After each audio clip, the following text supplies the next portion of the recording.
This is the 20 Minutes of Influence podcast with your host, Greg Jameson. Influencer marketing is the process of identifying, researching, engaging, and supporting the people who create high-impact conversations with your customers. On each episode, I talk with industry leaders, business rock stars, and internet celebrities who contribute their knowledge about influencing others and growing your influence. Welcome to the 20 Minutes of Influence podcast. I'm your host, Greg Jameson, and I have got a special treat for you today. My friend Daven Michaels is with us, and this is going to be a lot of fun. Daven and I met, who knows, a decade ago or so. Yeah, it was a JV alert. Yeah. So there was a convention, whatever you want to call it, called JV Alert that our mutual friend Ken MacArthur put on, and Daven and I connected there. Recently, Daven put out this product, and if anybody's watching the video here, you can see that this is a box that is got multiple things inside of it, including this book called The Virtual Entrepreneur. And most of us in this space probably would never write a book like this, because this is not your typical book about how to do things. Instead, it's a novel, which is actually a really interesting read. I would not have actually expected that to come from Daven, but it's something that you sit down and you read just for pleasure, and the story is actually really good, and it keeps your interest. But we can talk more about that later. Right now, I just want to say thanks to Daven for being here, and go ahead and tell our listeners more about yourself, Daven. Sure. Well, thanks for having me, Greg. You know, we have been friends for a long, long time. We met at an event, and I always find that my best connections, my best business deals, the best things that have ever really happened to me in my life have either been from an event or some sort of one-on-one, right? It's, we're all marketers, or we at least aspire to be marketers if you're watching this. And that world, sometimes, you work from home and, you kind of, your head's down and you're connecting with people online. But the greatest rewards come when you meet people in person, almost kind of like we're doing in this podcast, right? This is a little bit more intimate than regular. And I guess the big difference is it's all about going deep, right? So we're going to go a little deep today. And when you meet somebody, you get a chance to go deeper. And then you find that there's more synergy, there's more ways to play, more ways to make money. To answer your question, tell you all a little bit about myself. I'm Daven Michaels, and I've been self-employed for so long, well over 3 decades. And I don't know where the time's gone. I started my business when I was 15 years old. My original, very first business, I just designed clothing for all the biggest bands of the 80s and 90s, Prince, Madonna, Cyndi Lauper, Thompson Twins. And from there, I started a business that I sold to a public company, and that really kind of changed my life. From there, I produced music and television for 15 years, was the biggest electronic music event producer in the US. I would throw parties for 15 to 20,000 people at night. How'd you like to be on my guest list? And I had a good run with all that. And then, about 14 years ago, started a little company called 123 Employee with one employee. That's why we call it 123. Today, we have 550 employees on 3 continents. We anticipate actually probably doubling that base by the end of the year. We have a massive launch going on this year that we're already in the process of hiring about 350 people. So, which is insane to hire that many people in such a, in about a 90-day window. And what we do at 123 Employee, we work with entrepreneurs all over the globe doing all the busy stuff in their business, busy stuff, BS, internet marketing, social media, telemarketing, back office tasks, inbound, outbound, voice transcription, basically virtual assistant services. We do all the busy stuff in their business so they can focus on the income generating activities in their business and the things that really juice them and excite them. Our mission at 123 Employee is to rescue lifestyle starved entrepreneurs, give them their time back in their lives back. So that's our core business. For larger companies, we do inbound customer service, ticketing, help desk, things like that. And let's talk about the book for a minute, because you brought up the book. So yes, this is my 10th book in the bookstores right now. It's called The Virtual Entrepreneur. And if anything, I'm pretty happy with how the book came out, Greg. I could probably make a few tweaks and I think make it a little bit stronger. I might do that on the second edition. But if I made any mistakes, I'd say the biggest mistake was the title. Because I think the title, it really sounds like, how to become a virtual entrepreneur, right? It sounds like a nonfiction book. And all of my other 9 books have been nonfiction. This is actually my first fiction book. And I've learned over the years, speaking on stages all over the globe to entrepreneurs all over the world and doing our own events,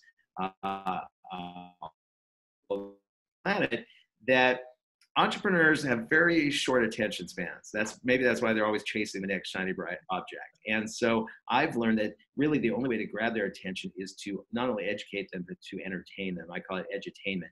And so I took it to the other side of the spectrum for this book and wrote my first nonfiction book. It's a parable. I always wanted to write a book kind of like a Paulo Coelho book. Actually, when I sat down to write it, books started kind of an organic creative process for me. So I really wanted to create like this ancient fable. And it didn't write itself like that. It wrote itself like a present day story. So later I actually went back and did a rewrite like as this sort of ancient fable. And that kind of came out to be a different story. So I'll release that one, another one of these days. And you would never know the 2 stories are the same. But this one actually started off being called The Guru Master. Now then I rewrote it to The Virtual Entrepreneur. And then the ancient version that's totally different is going to be called The Dream of Utopia. And it's written. I just, I don't know when I'll get around to releasing it. But I write more books than I release because I write them on airplanes. But yeah, so I wanted to write a nonfiction book. And I've gotten really good feedback on it. Some people have said, what is this? I was expecting a book on how to do it. But if you really read between the lines, it really shows you what it's all about. Because I've learned, if you talk to any personal development guru, they'll say the only thing that's holding you back is this, right? It's, if you get this together, you can accomplish whatever you want to accomplish. We all know this because everybody tells you about this. But for me, at least, it wasn't until I got there, I reached this pinnacle that I looked back and I said, my God, I could have been here 20 years sooner, had I just, got rid of these limiting beliefs, and so in the book, it's a story about a young, down on his luck, future entrepreneur who goes through a lot of trials and tribulations, but eventually becomes a real rock star. And it is a fiction book, but it's loosely written around somebody that was in my life for a long time. And the interesting thing was it was a self-fulfilling prophecy, because in the end, this young, bright future entrepreneur, Ash Jeffrey, eventually becomes the virtual entrepreneur. And that's exactly what happened. So it was somebody that worked for me that eventually spread his wings and went out there and made it happen. So it's a pretty cool story.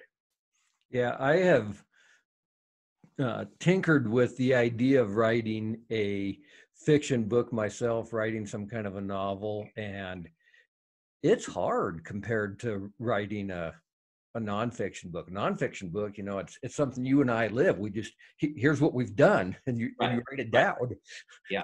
Coming up with a story, that's a different. It is tough, but you know how I bridged it? I didn't start from scratch. So I started with his story, right? So I think quite often it's pretty cool. It makes it a lot easier to write a fiction story if there are aspects of it that are true, right? And so I literally sat down for a day and interviewed him and had him tell me his story, which is wild. And then I kind of created my version. So when you don't start from scratch, it makes it a lot easier. If you can start with like a true event and then maybe build on it. A perfect example is one time I was speaking in Bucharest.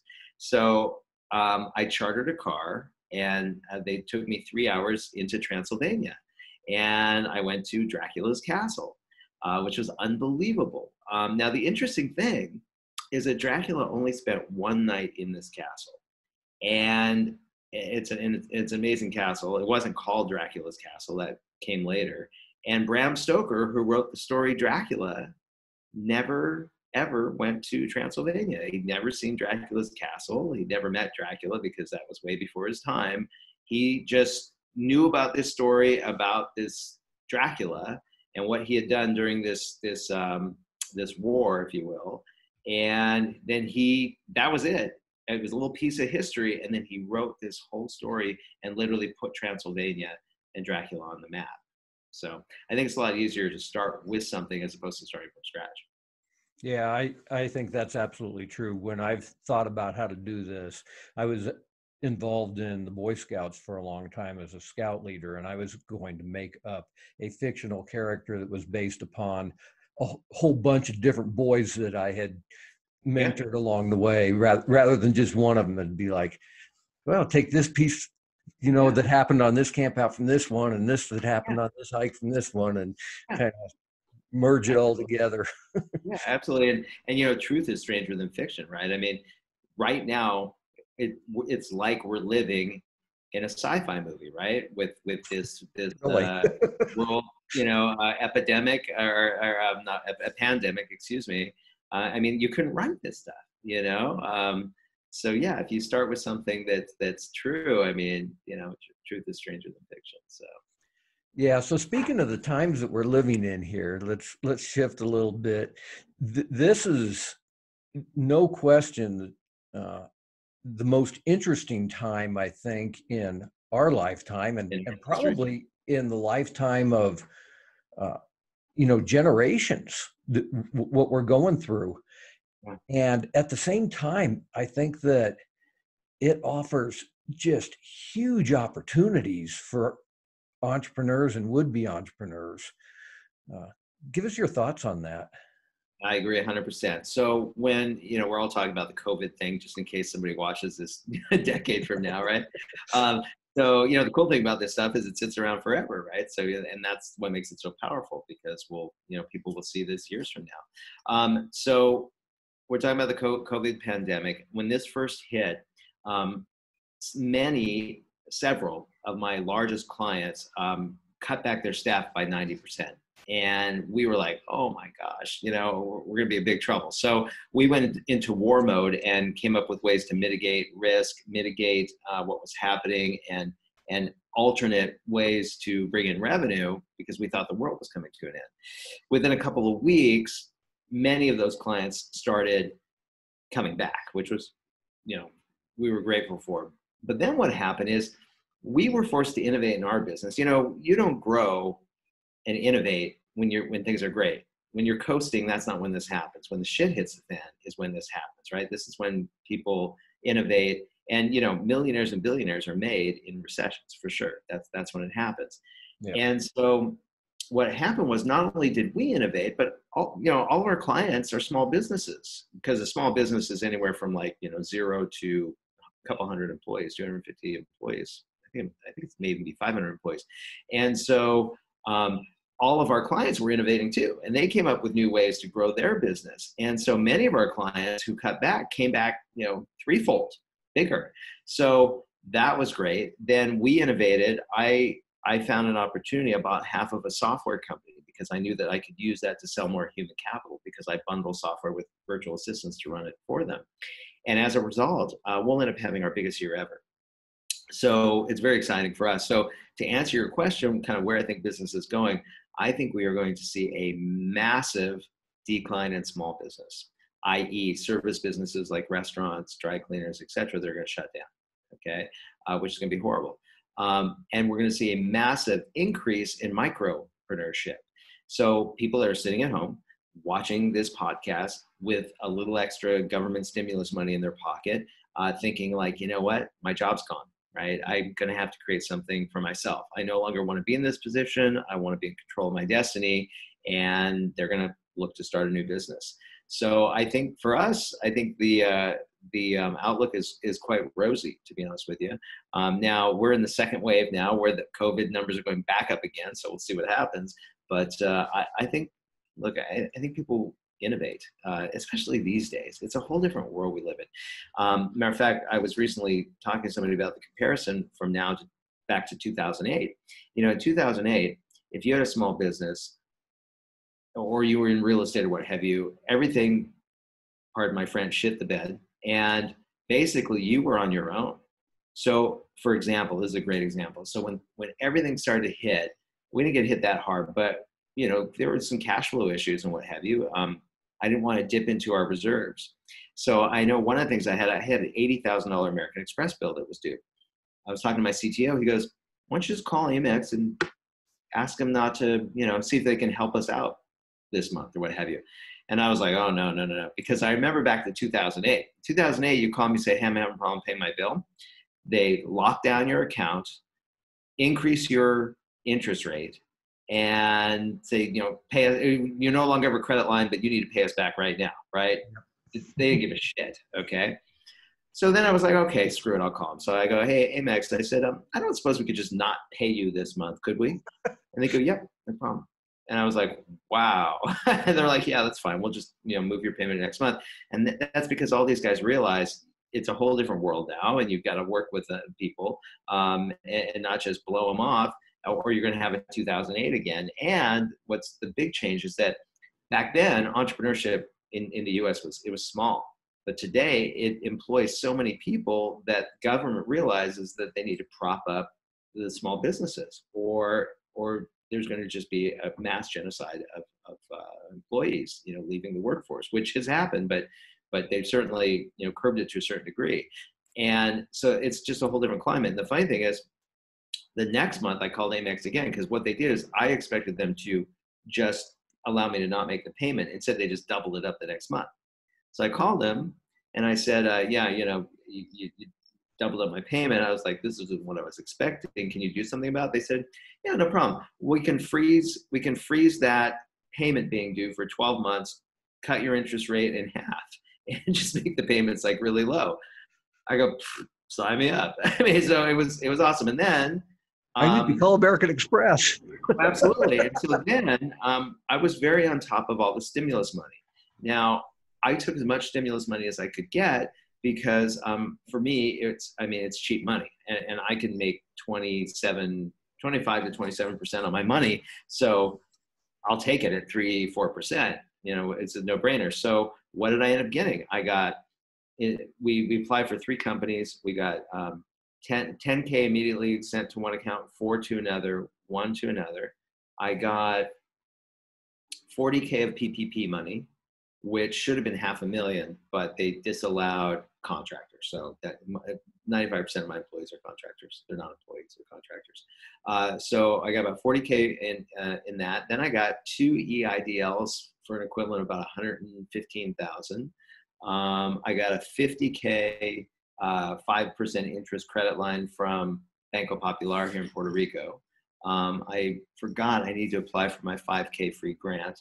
I'll do that today. And then they're about to introduce this Main Street program, which I think I should be able to get several $100,000 for, which is great. I mean, it's just, more money to invest, more money to grow the business. And in 2008, none of this existed. I mean, you had to fend for yourself. So, it's been pretty remarkable. I mean, I don't know what's going to happen, but I'm bullish, and everybody else is certainly bearish, but I tend to be a contrarian. So.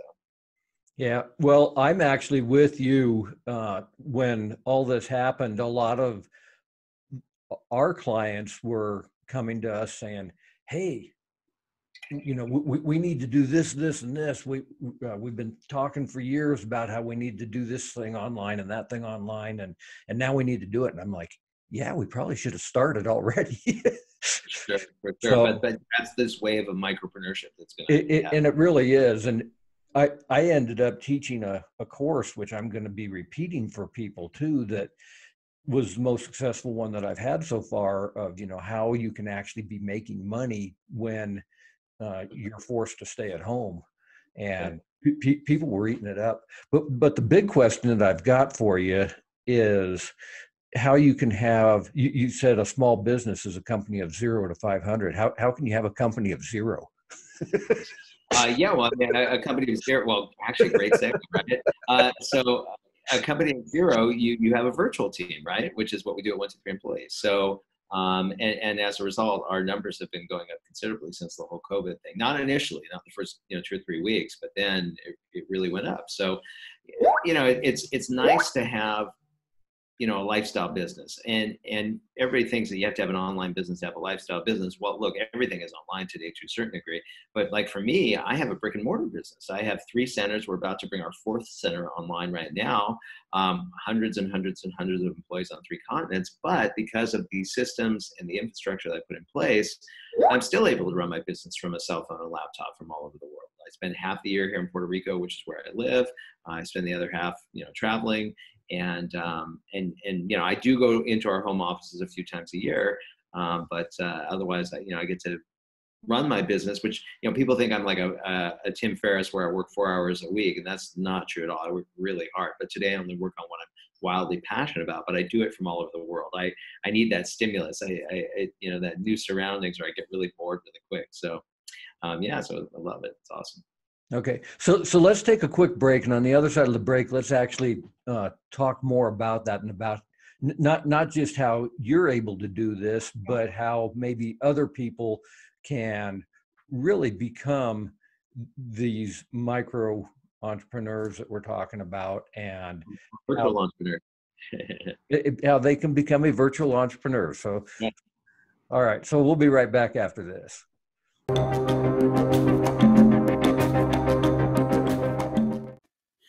Hi, I'm Greg Jameson, the host of the 20 Minutes of Influence podcast. Every week, I not only have the opportunity, but the real privilege of interviewing experts in their field, true thought leaders, and I get to share this information with you. The purpose of this is really to help you sell more of your products and services online, which is the core premise of my primary business, Web Stores Limited. At Web Stores, we go out and we create e-commerce websites for small businesses. Plus, we do internet marketing and digital advertising for those businesses to really help them sell more online. We have a whole number of resources and tools designed to help make this process easier for businesses, probably much like yours. I've been the author of several #1 best-selling books, including Amazon's Dirty Little Secrets and The Influencer Effect, plus a whole series of online courses if you want to learn how to do this stuff yourself. The best way to remain in contact with me, besides subscribing to this podcast, of course, is to simply go to gregjameson.com/free gift, where I have a special offer for you simply because you are a valued listener to this podcast. Thanks again, and now let's get back to today's episode.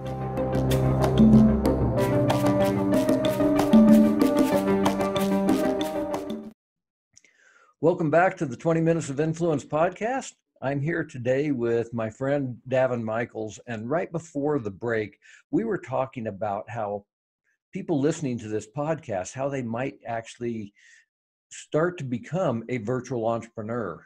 So many people today, they've gotten laid off of their jobs, and they're kind of finally being forced to take that step that they've probably been thinking about for years. And now they don't have a choice. But hey, what are some ways, Daven, that you can think of that somebody in this situation, and maybe they've even already had their own business and they just have to pivot, but they're now in this situation where they've got to do something different? What are some of the ways that can really kind of help jumpstart the process and make them successful? Yeah, absolutely. So I think, one of the greatest things you can do is have a virtual team, right? It allows you to be free, do what you need to do, and you save. You don't have to have office space or insurance or workman's comp or payroll taxes. The list goes on, and office space, internet, etc. What I do find is that quite often entrepreneurs do have challenges when it comes to bringing on a virtual team. One is they just don't know where to start or how to do it, and then also some do it unsuccessfully, which is pretty common too. So I can give some tips and suggestions and some strategies. So first of all, if you're going to outsource, the odds are it's going to be one of a few places. Eastern Europe is good for programming. India is good for data entry programming. For BPO, which is business process outsourcing, which is what I do, the lion's share of that business is in the Philippines. And that's just because they're so westernized in the Philippines. English is a close first language. It just makes the most sense. And so my suggestions for doing that are a couple fold. So first of all, you have a couple of options. You can work with freelancers who work from their house, or you can work with managed facilities like what we do at 123 Employee. And of course, I'm partial to what we do at 123 Employee. But on a regular basis, we do have people that come to us that have had freelancers. And, maybe they had some good success. They were getting good pricing.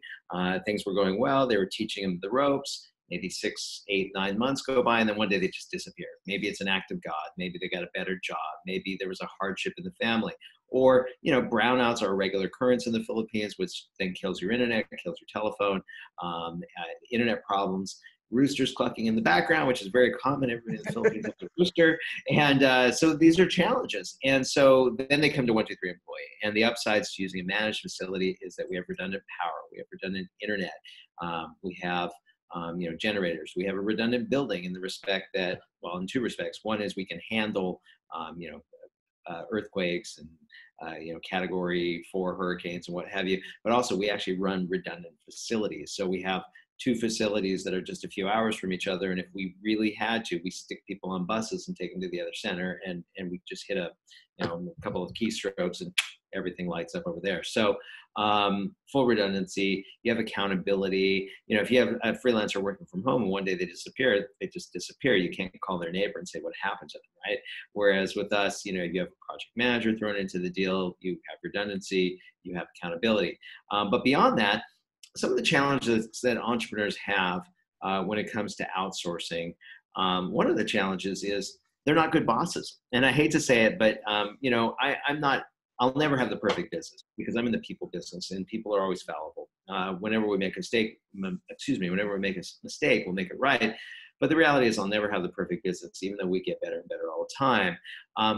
I have to say that, we all have customer service issues. And when we do, I would have to say also probably 70% of the time, it's bad boss and not bad employee, because they just don't know how to manage their employee. I'll give you a perfect example.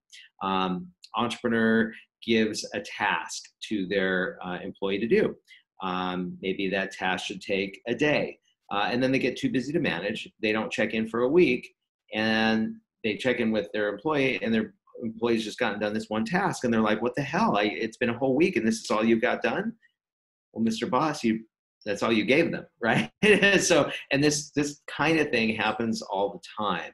And so we've created certain ways to kind of mitigate that stuff. Number one is the key is you need to plug your employee into a process, and you need to turn your business into a McDonald's. All businesses should be process driven. They should be McDonald's, right? How does a McDonald's work? It's in a book. The whole thing is a process, and you drop a teenager into that process and they're making burgers, right? And anybody could do that. And that's what you have to do is you have to create processes in your business. And most entrepreneurs are not good with that. So what can you do in that situation? Well, you can work with us. We have programs where we help you create your processes, or you can work with somebody to do that, or you can have a partner that does that. Or if you buy a program, that's a process, right? A lot of people are buying programs on how to do X, Y, Z. Well, you can give that program to your virtual assistant, have them learn it and do it.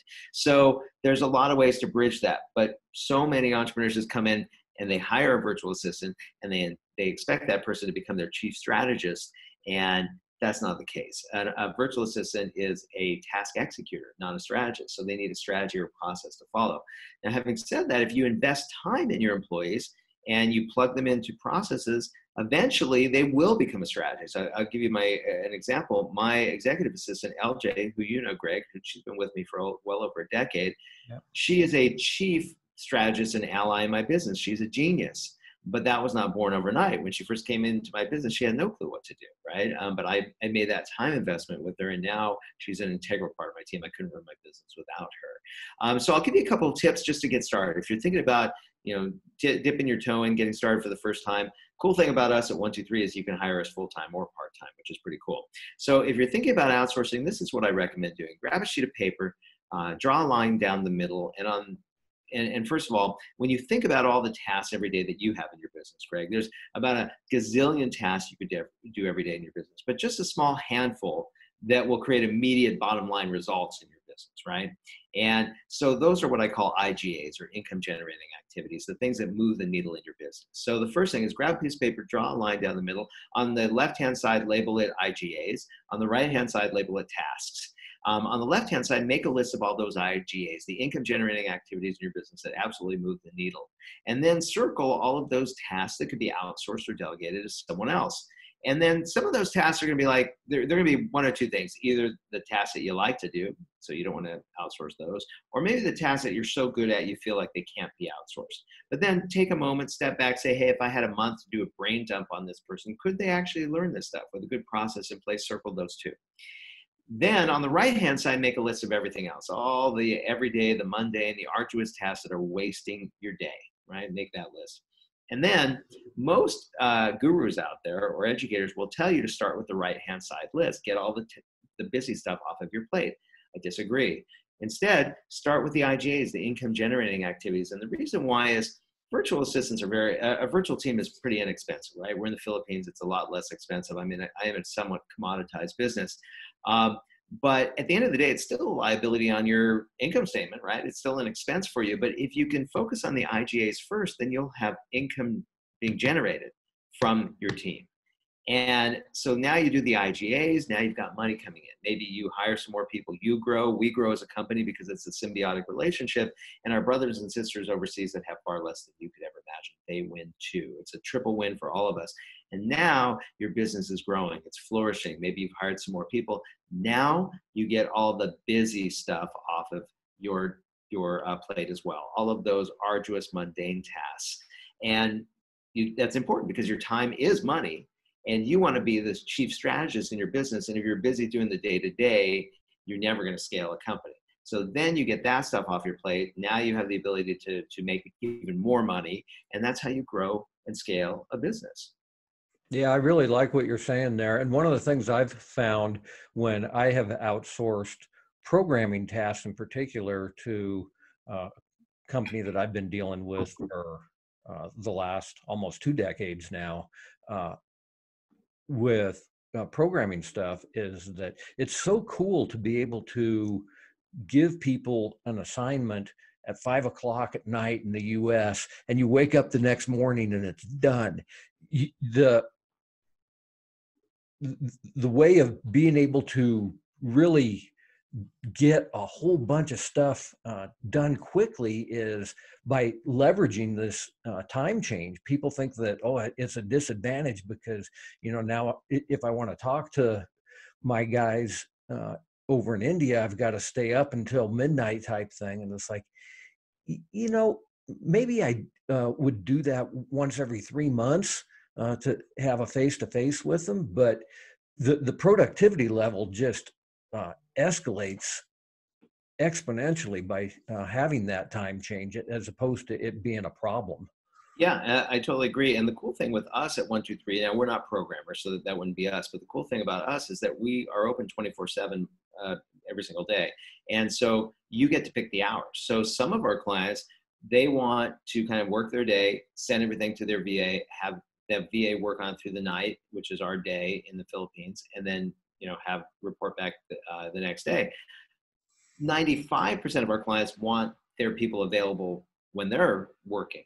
And so we can do that too. So about 65% of our employees come in at midnight, and we work till 9:30 in the morning. And that's because 65% of our clients are in the US. So we have to match their time clock. So yeah, with us, you can have them during the day or the evening.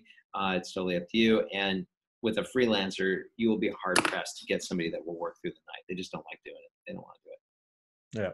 So and by the way, too, the reason for that too is they're working from home.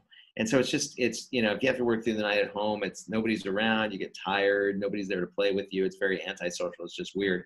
Whereas at our centers are flourishing and booming in the middle of the night. When I'm in the Philippines, I come in at midnight, work till 9:30 in the morning, and everybody's at the office. So. Yeah, so we're going to shift direction here one more time before we wrap up, and I want to talk briefly about about you and your sales ability in particular. We talked a little bit here at the very beginning about how the best relationships are made when you go to live events. Obviously, we are in a situation right now where we can't do live events. But for those that don't know Daven, he is affectionately known, whether he knows this or not, he's affectionately known as the Pied Piper, because he is an absolute master at live events of getting the entire room to come back to his table. Yeah. And tell us a little bit about your sales process. Sure. No, I actually, this is probably one of my favorite things to talk about, because for me, it was a dream come true, and it's all about manifestation. And to kind of tell you about this, I'll tell you a little story. So when I first started speaking nearly a decade ago, I wanted to speak. I didn't have any clout, if you will. And so what happened was, I'll tell you how I got my first big stage. So there was a promoter that did there was a promoter that did an event in Las Vegas called Invest Fest. And he had all the biggest speakers. He did it every year. He'd have about 400 people at the event. And I was friends with him. And I just asked him, I said, hey, how can I help? How can I be of service? I had no ulterior motive. And he said, well, it would be really great if you could sell some tickets for my event. I said, yeah, no problem. I could do that. So I shared it with my tribe, and I sold a bunch of tickets to his event. And he called me one day out of the blue, and he said, Daven, he said, you know what? I have some huge speakers speaking for me. None of them have got any butts in seats. You sold a ton of tickets. Oh yeah, his name was Mike Lathagy. He goes, you sold a ton of tickets. I'm going to put you on my stage. And I was like, what? I had no idea. I was so excited. So then I had to scramble, because I didn't even have a product. I had a service, which was 1, 2, 3 employee, but promoters want you to have a product to sell so that they can make money. And so we scrambled, took 30 days, built the product, and then I had it created and shipped to Vegas. And then I brought out this was before I lived in Vegas at the time. Later I ended up living in Vegas. So and then I shipped out my family. So I had my girlfriend, kids, her mom, her mom's boyfriend, everyone was there to see me. And then I remember I was in the back of the room, and James Malinchak was there, who's a pretty famous speaker trainer. And I was like, hey, James, I was excited, exuberance. And so I'm like, hey, James, you should have me speak on your stage. And he goes, yeah, he goes, I've actually been thinking about having you speak on my stage. I go, oh, yeah, that's so cool. He goes, what kind of training have you had? I said, oh, James, I haven't had any training. I'm a natural. And I'll never forget, he went like this. He went, oh, just like that. Okay. I can see him doing that. Yeah. So then I go up on stage. Now, in my defense, Mark Victor Hansen, who is a master, one of the co-authors of Chicken Soup for the Soul, he goes up and sells half the room. Then Adam Ginsberg, who's really a crook, he goes up and he sells half the room. Then Les Brown goes up, brings half the room to tears. Then, because he's such an amazing speaker, then Marshall Silver goes up, sells half the room. And then it's my turn, right? So I get up there, I do my presentation. They love it. They actually go running to the back of the room, Greg. And the dust settles, and I turn to my guy. I said, how do we do? He said, well, we sold a couple of units. I was like, what? I completely tanked. And everyone was there to see me do it.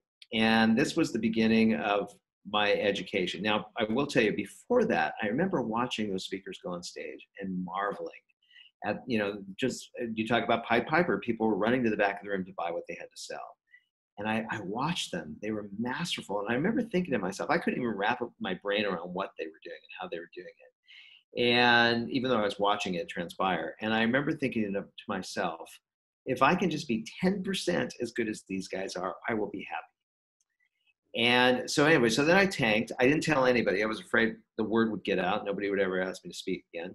But my first call was to a speaker trainer friend of mine. And I said, hey, buddy, can I come out and train with you? And he is not cheap. He charges $10,000 a day. And I said, hey, could I come train with you? And I didn't even tell him what happened. Okay. I didn't want anyone to know. He goes, yeah. I said, well, when can I come out? He said, well, next week. I said, okay, I'm coming. So I flew out to Florida, and he picked me up, and he said, how's it going? I said, oh my God, I went on the stage and like, I just started crying. I mean, I didn't cry, but I was crying the blues.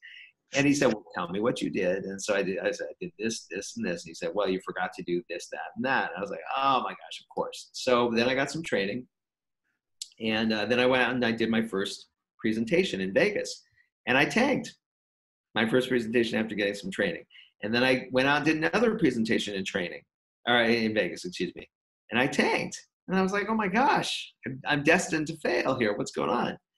And then I did my third one on another stage and I crushed it. And then it just got bigger, bigger, bigger, bigger, bigger, bigger. And today I speak on some of the biggest stages all over the world. You know, it's not uncommon for me to have a, you know, $600,000, $700,000, $800,000 a day, and getting, you know, public speaking is the highest paid profession there is on the planet. I've taken in, you know, 6, 7, 800, almost seven figures in about a 90-minute presentation. And they're not always like that. I mean, sometimes there's 100 people in the room, but if I'm in a room with, you know, a couple thousand people, it can be a huge day for me. And I'm considered to be one of the best in the world. And you know what? That was not by any twist of fate. It was by design. And what happened is I just really focused on my craft, and I did the time. I've spoken on a million stages all over the world, and now I'm top of my game. And I never, ever, ever, ever, ever, ever, ever thought it was possible that day in Vegas watching those guys on stage. I did not think I could do it. I didn't think it was possible. I thought those guys were superhuman. They just had some gift from God, and they do. But they invested in their craft, and they did the time, and they spoke on the stages. It's just like great actors. Great actors are great because they're acting all the time. That's why they're great. You know, you just get your chops. So for me, even when I talk about it, I still get choked up over it because I can't believe that's me. And when the day, and there are days, especially when I'm in front of a big audience, because big audience is my thing. I prefer huge audiences. And sometimes I'll be on a stage with, you know, hundreds and hundreds and hundreds of people, maybe 1,000 or thousands of people. And when I'm on those stages, I get in the zone because I feed off of their energy. And literally for me, it's like an out of body experience. So literally I come out of my body, I'm watching myself on stage, okay? And I'm literally like, oh, it'd be great if I said this right now, boom. And I say, and the audience goes, yeah. And I say, oh man, they'll laugh right now if I say this, boom. And then they all start laughing. And it's literally like an out of body experience. And then literally at the end, I go, here it comes. Throw up my arms, and they all go, you know, thousands of people running to the back of the room. Right. And it's, and they're running to the back of the room to buy, and, you know, and then credit cards flying and this and that. And I feel great about it because I offer a great service. I really help entrepreneurs, but hey, I get paid for it too. And you know, when you're good, they pay you for being good. When you're fair, they pay you for being fair. But when you become outstanding, they pay you just stupid money. And it's very humbling. But I just feel so fortunate that I get to do it. I can't believe that it's me. I pinch myself. Yeah. All I can say is to anybody listening or watching this podcast, if you ever get a chance to see Daven do this, it's worth the experience just to see it, because I never get tired of it either. It's really cool to see. It's really cool to see. Yeah. Okay, we're pretty much out of time here. Is there any kind of final words that you want to say, Daven? Or a couple of last words is, you know, there's certainly a story there, right? I mean, you know, invest in your craft, and everything changes for you. Become outstanding, and you get paid way beyond what you feel or think you should be paid, which is really awesome. And a couple of things, pick up my new book. It's The Virtual Entrepreneur, and we actually wrote it, or I wrote it around, or as a launch to VIA, which we didn't really get a chance to talk about. But my goal last year, I had a passion project, and I launched an association for entrepreneurs. It's called the Virtual Entrepreneurs Association. It's all the tools, resources, discounts, education that the virtual entrepreneur needs to grow their business. And my goal was to create the #1 association for entrepreneurs all over the globe. And we're certainly not there yet, but we're definitely on our way. We had thousands of people join VIA in the first few days alone. And when you sign up for VIA, you can actually get my book. We send it out to you as a gift. So you can actually get a free trial of VIA, I believe, if you go to getvia.org. That's GETVEA.org. That's getvia, VEA, org. VEA biz, or viabiz.org. You can get my book. I believe you can get a free trial there too. I'm going to check that link and see. Also, if you want to get help in your business, simply go to 123employee.com. So super easy to remember, 123employee.com. gregjameson.com. And then lastly, I'll just say that if you want to stay in touch with me and see more of what I'm up to, just go to davenmichaels.com, DAVENMICHAELS.com. Join the list, and I'll keep you posted on everything I'm doing, including our $20 million launch that we're doing in September, which we didn't get a chance to talk about that either. But Greg, if you could post those links in the show notes, that would be really cool. Yeah, we'll make sure all that's in the show notes. And cool. Yeah, so anybody that has listened to this podcast, we'll make sure that not only are those in the show notes, but at some point, the link to your launch this fall, we'll make sure that gets in there too for people that appreciate the support, Greg. Yeah. Thank you. Cool. So it's been awesome, Daven. I really appreciate your time here today. Yeah, absolutely. Thanks for having me. Thanks for listening to today's episode of 20 Minutes of Influence. If you enjoyed today's podcast, please leave a review on iTunes or wherever you listen to your podcasts. And if you are interested in booking myself as a speaker at one of your events or are interested in any of my coaching programs, please visit gregjameson.com.